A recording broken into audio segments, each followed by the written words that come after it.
are a political consultant. Yes. Yeah, that's an What interesting in gig. the world is that? Well, I want to go back and I want to talk about how I got into the business. Are we And going to then go I'll back to talk about- 1963? Oh, yeah, or yes. I was not yet quite a thought in my your father's grandmother? eye, the glint. She rubbed you the wrong way, and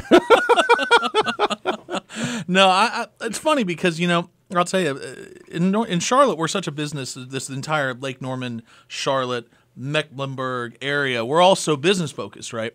We all are very good business folks. There's a lot of good business startups. But the thing that I think that we have kind of started to see fall by the wayside, and it was something I noticed when I first got back to Charlotte from Columbia, South Carolina, when I came back from law school in 2009, was that we had seen falling off in terms of talent and ability for not just local elected officials, but local folks who actually worked in government. right. When I got back from Columbia, South Carolina, I had done a stint for 2 years as one of the executive assistants for an executive director of one of the governmental agencies in Columbia. And one of the things we did was we were able to help reorganize their public defender system into a setup where there were 16 districts. We got more money for the public defenders. We got more public defenders. We got commensurate salaries for folks that work down there. And we did that all with a unanimous vote of the South Carolina House, the South Carolina Senate. We did it over gubernatorial veto. And we got the funding done that way, too.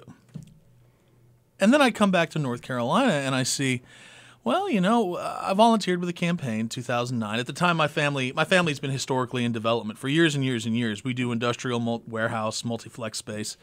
And we've been successful. We have 2 or 3 business parks up and down the southeast. We've sold a few, we've built a few, we've kept a few. It's always been a very successful venture.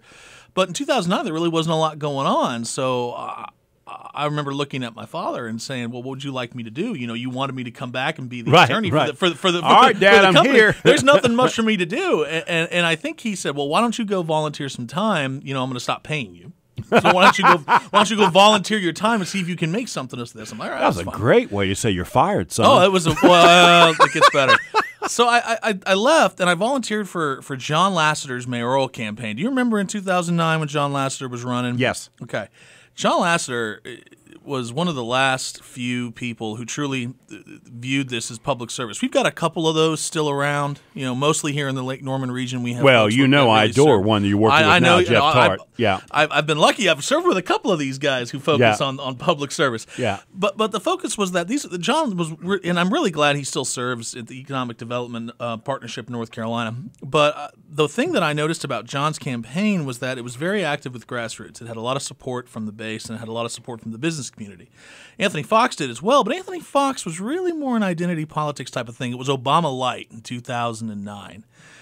Well, Anthony won by 3,000 votes and just tore my heart apart because I was like, this isn't how this is supposed to work. Right, This isn't the area I know, and it changed Charlotte. I don't think a lot of people realize that if John Lasseter had been elected in 2009, he'd probably still be mayor, and we wouldn't have a lot of what's happening now.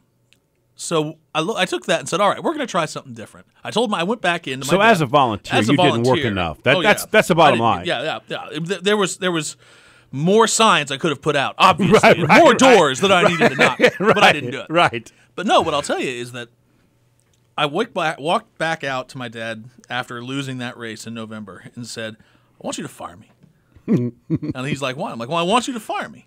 And he's like, "Well, because for 13 years I've been working for you. I was 26 at the time. I'd started working for my father in Summers, building a building since I was 13 years old." So, We call that silver spoon. yeah. Silver spoon. I want you to fire me. I wish I had one. I really do. I'm like, "I want you to fire me." And he's like, "Why?" Well, I'm like, "Because you know what? We've been paying into this unemployment thing for a long, long time. And I'm going to go ahead and I'm going to take that money that's just sitting there and I'm going to start a business with it." And that's what I did. And I started a business, and I actually went and volunteered for 6 months with a guy who now is our Mecklenburg County District Attorney, Andrew Murray. I called him in November of 2009, worked with him throughout the next year, and in November of 2010, we were successful winning Mecklenburg County for a Republican for District Attorney's office for the first time, probably ever? Big win. Right. Company started then, continued to work for other folks, and brought a very detail-oriented, work ethic focused, entrepreneurial growth spirit to political campaigns, because this is what happens. Political campaigns are startups. When you really get right down to it, unless you're an established elected official who has a name ID and a brand, elected officials are startups because they have to do two things. They have to market and they have to fundraise. And one of the things that my company does is we help them understand how to do that. I grew up in the development world. There you can do two things. You have to raise money for capital, and you have to turn that capital into a product, and that product has to make money. Well, in the political world, you're not making money. You're providing a service, and you're providing a service for free, and you have to be supported by folks who actually believe in the brand of government that you're delivering. But when you actually walk into a voting booth and you pick an elected official, you know what you're picking? You're not picking somebody who you more than likely know. I mean, how many folks in this room can name all of the city council members here in Statesville? No, couldn't do it. Anybody? Can you name all the city council members for the northern towns of Mecklenburg? Yeah, could not do it. Yeah. You have to have a brand.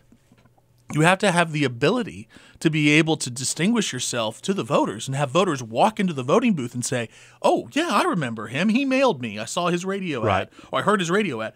I saw his television commercial. I saw his digital ad. I saw him on Facebook. Somebody, more than likely, this is actually how it is in local elections, somebody told me that this guy's the guy to vote for. Right. Well, how does all that happen? Because I tell my friends, Jim Puckett's a pit bull. I know. He's a Just let the leash off and let him go. That's what I say.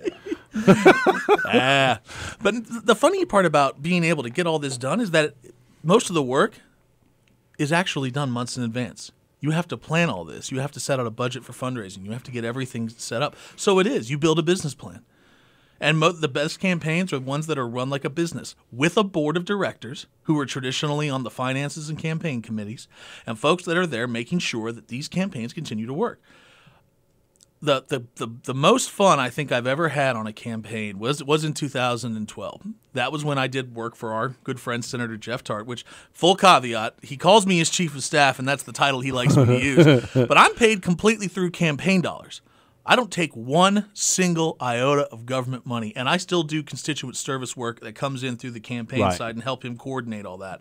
That's because the thing that Senator Tart and most of the folks that I work with believe in is that constituent service is not just the way that an elected official stays in office. It's why they get elected in the first place.